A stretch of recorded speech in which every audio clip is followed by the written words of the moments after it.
혹시 그거 아세요? 창작의 세계에서는요, 딱 한 단어만으로도 한 사람의 모든 걸 그냥 무너뜨려 버릴 수 있는 그런 말이 있습니다. 오늘은 바로 그 위험하고도 강력한 단어에 대해 한번 깊숙이 들어가 보려고 합니다. 네, 맞아요. 진짜 딱 한마디. 이 단어 하나가 누군가가 평생 쌓아온 노력, 명성, 이걸 그냥 한순간에 날려버릴 수 있다는 거죠. 특히 창의력이 중요한 분야에서는요, 그 파급력이 정말 상상 이상입니다. 그 단어가 뭐냐면요. 바로 카피캣입니다. 어떠세요? 이 말 듣기만 해도 뭔가 좀 부정적인 느낌이 확 오지 않나요? 모방꾼, 짝퉁, 이런 낙인인 셈이죠. 자, 그럼 여기서 한번 생각해 볼게요. 우리가 누군가한테 저 사람 카피캣이야 라고 말할 때 그게 그냥 사실을 전달하는 걸까요? 아니면 혹시 그 말 뒤에 우리가 모르는 더 복잡한 이야기가 숨어 있는 건 아닐까요? 이 카피캣이란 단어가 왜 이렇게 강력한 힘을 갖게 됐는지 그 심리적인 뿌리를 찾아가려면요.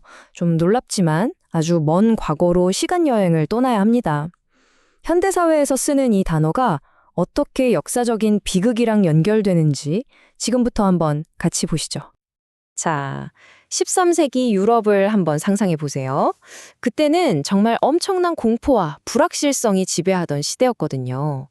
사회 전체가 너무나도 절박하게 도대체 왜 이런 일이 일어나는가, 그 원인과 해답을 찾고 있었죠. 바로 그때입니다.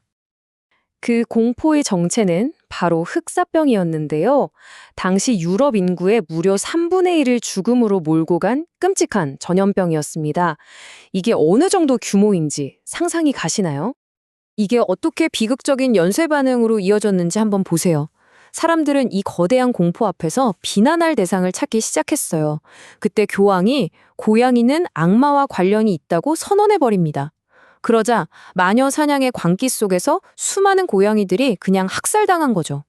자, 결과가 어땠을까요? 천적이 사라지니까 쥐가 어마어마하게 늘어났고 결국 흑사병은 이전보다 훨씬 더 빠르고 맹렬하게 퍼져나가게 됩니다.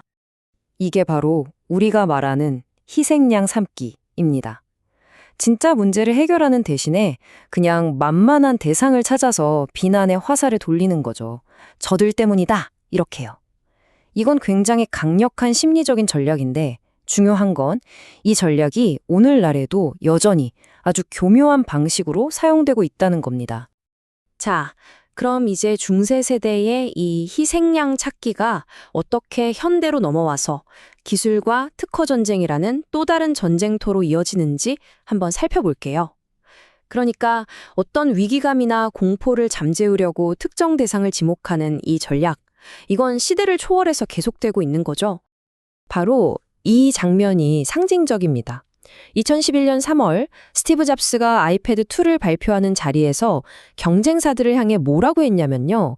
바로 카피캣이라고 불렀습니다. 이 한마디로 카피캣이라는 단어는 전 세계적인 무기가 되어버렸죠. 아주 유명한 사건입니다. 이때 애플과 삼성의 법정 다툼, 그 핵심 논리가 재밌습니다. 애플은 뭐냐면 전체적인 느낌을 강조했어요. 소비자들이 딱 보면 이거 아이폰이랑 비슷한데? 하고 헷갈릴 수 있다. 이건 그냥 느낌으로 아는 거다. 이거였죠. 반면에 삼성은 아니다. 구체적인 디테일을 봐라. 모서리 둥근 정도도 다르고 부품도 다 다르다. 이렇게 맞섰습니다. 이 소송은 결국 독창성이라는 게 법정에서조차 얼마나 애매하고 주관적인 개념인지를 아주 잘 보여주는 사례가 됐어요. 그러니까요, 결국 이 질문이 남는 겁니다. 도대체 어디까지가 영감이고 어디서부터가 모방인 걸까요? 그 경계선은 대체 누가, 어떤 기준으로 긋는 걸까요? 근데 여기서 정말 흥미로운 지점이 하나 있어요. 그렇게 카피캣이라고 목소리를 높였던 스티브 잡스 본인도 생전에 피카소의 이 말을 입에 달고 살았다는 겁니다. 유능한 예술가는 모방하고 위대한 예술가는 훔친다. 정말 아이러니하지 않나요? 이 말의 진짜 숨은 뜻이 뭔지 아세요? 바로 겉과 속의 차이입니다.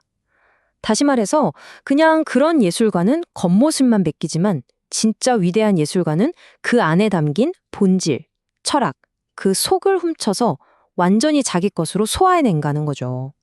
어때요? 이렇게 보니까 의미가 훨씬 명확해지죠. 자, 그럼 이제 이런 철학적인 이야기에서 한 발 더 나아가서 오늘 이야기의 진짜 핵심으로 들어가 보겠습니다. 결론부터 말하자면 이 카피캣이라는 단어는요, 사실 굉장히 치밀하게 계산된 마케팅 프레임이라는 겁니다. 마케팅에 보면 독점의 법칙이라는 게 있어요. 이게 뭐냐면 한 회사가 소비자의 머릿속에 어떤 단어 하나를 딱 선점해버리면 다른 회사는 그 단어를 뺏어올 수 없다는 거예요. 바로 이 원리 때문에 카피캣 프레임이 그렇게 강력한 무기가 되는 겁니다. 당시 애플의 상황을 한번 볼게요. 애플은 이미 소비자들 머릿속에 혁신이라는 단어를 자기들 걸로 만들어 놨어요. 그쵸? 그런데 구글과 삼성이 시장을 엄청나게 위협하기 시작한 겁니다. 애플 입장에서는 이 혁신이라는 좋은 단어를 쟤네랑 나눠 가질 순 없잖아요. 그러니까 어떻게 해야겠어요? 경쟁사한테는 다른 단어, 아주 안 좋은 단어를 붙여줘야만 했던 거죠. 이게 바로 카피캣 프레임의 작동 방식입니다. 1단계, 치고 올라오는 경쟁자를 딱 정해요. 2단계, 우리는 혁신이다. 자기 정체성을 다시 한번 확실하게 다집니다. 그리고 마지막 3단계, 그 경쟁사가 스스로 우리는 이런 회사입니다 라고 말하기 전에 선수를 쳐서 니네는 카피캣이야 하고 부정적인 딱지를 확 붙여버리는 거죠. 이건 정말 치밀하게 계산된 비즈니스 전략이에요. 그러니까 이게 제일 중요한 포인트예요. 이건 무슨 도덕성의 문제가 아니라는 겁니다. 누가 베꼈네, 안 베꼈네 이런 차원의 얘기가 아니라 본질적으로는 시장 점유율을 뺏어오기 위한 소비자들의 머릿속을 지배하기 위한 인식의 전쟁이라는 거죠. 물론 이렇게 공격을 당하는 쪽도 가만히 있지는 않겠죠. 이쪽에서는 카피캣이라는 부정적인 프레임에 맞서서 벤치마킹이라는 단어를 들고 나옵니다. 우리는 베낀 게 아니라 선두주자를 분석하고 배우면서 더 발전하는 거다. 이런 긍정적인 이야기로 맞서는 거죠. 이것도 결국은 프레임 대 프레임의 싸움인 셈입니다. 자, 그럼 우리는 이런 프레임 전쟁 속에서 어떻게 중심을 잡고 현상을 제대로 볼 수 있을까요? 이 교묘한 낙인 찍기 너머의 실체를 꿰뚫어 보는 법, 지금부터 정리해 보겠습니다. 오늘 이야기의 핵심은 이겁니다. 카피캣이라는 말, 이거 그냥 하는 말 아니라는 거예요. 이건 우리의 독창성에 대한 불안감을 교묘하게 파고드는 아주 정교한 전략적인 무기입니다. 이 전술은 IT 업계뿐만 아니라 정치판에서도 정말 어디서든 쓰이고요. 그러니까 우리가 여기에 휘둘리지 않으려면 이게 바로 그 프레임이구나 하고 알아차리는 것, 거기서부터 시작해야 합니다. 우리 스스로 비판적인 기준을 세우는 거죠. 한 인디게임 개발자의 이 말이 참 많은 생각을 하게 합니다. 인디는 하고 싶은 걸 하는 거고 표절은 원작자와 개인의 문제다.